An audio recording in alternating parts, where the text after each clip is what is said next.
स्वर्ग जाने के लिए कोई सीढ़ी नहीं है, कोई सोपान नहीं है कि लग करके ऊपर चले जाओगे। धर्म का पालन करना ही होगा। धर्म का पालन किए बिना आप उस वस्तु को प्राप्त नहीं कर सकते जिस वस्तु को प्राप्त करना इस देह का लक्ष्य है। इसलिए हमें लोक भी बनाना है और परलोक भी बनाना है। परलोक बनाने के लिए यह लोक प्राप्त हुआ है। इसमें एक कथा और है, अब कथा में कथा निकलती है। एक राजा की मृत्यु हो गई, कोई वारिस नहीं था, किसको राजा बनाया जाए। मंत्रियों ने रानी से पूछा। रानी ने कहा प्रवेश द्वार बंद कर दिया जाए। प्रातःकाल ब्रह्म मुहूर्त में प्रवेश द्वार के पास जो मिल जाए उसी को राजा बने। ऐसा ही हुआ। प्रातःकाल दरवाज़ा खोला गया, एक भिक्षुक प्रवेश द्वार के बाहर पड़ा हुआ था।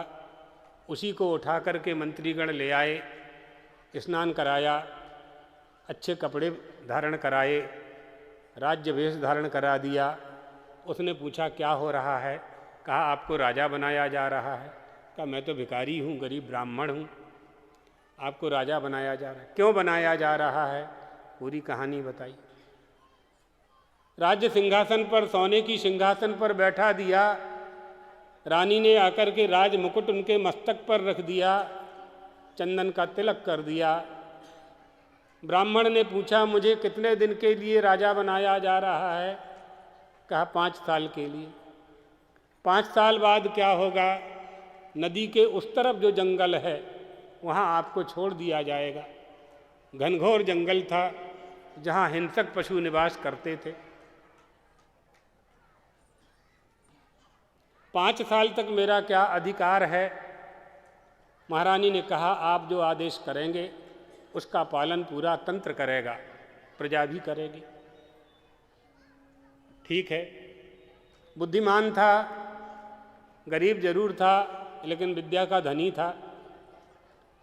पहले वर्ष उसने आदेश दिया कि नदी पर पुल बनाया जाए, पुल का निर्माण हो गया। दूसरे वर्ष उसने आदेश दिया कि उस तरफ का आधा जंगल काट दिया जाए, जंगल निकाल दिया गया। तीसरे वर्ष आदेश दिया जैसा नगर यहाँ है वैसे नगर का निर्माण वहाँ कर दिया जाए, कर दिया। चौथे वर्ष उसने आदेश दिया जैसा महल यहाँ मेरा है वैसे ही महल का निर्माण उस तरफ किया जाए। आज्ञा का पालन करना पड़ेगा, कर दिया। 5 वर्ष पूरे हो गए।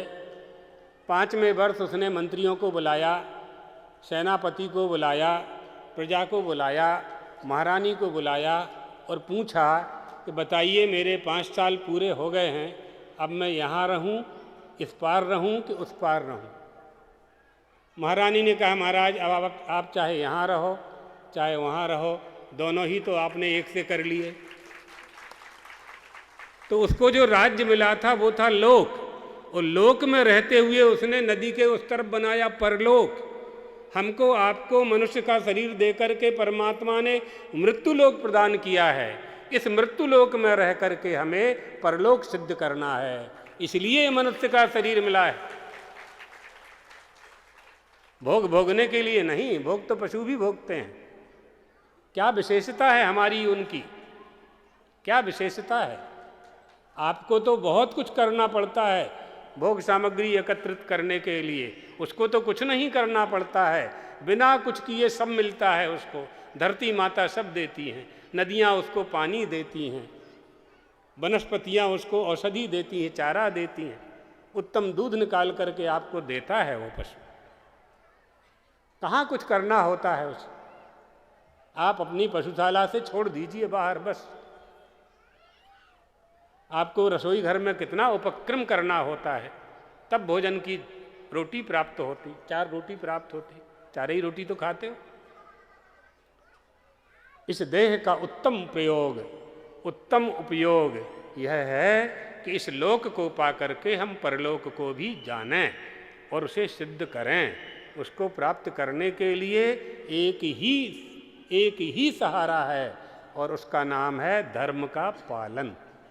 धर्म का पालन किए बिना प्राप्त नहीं हो सकता।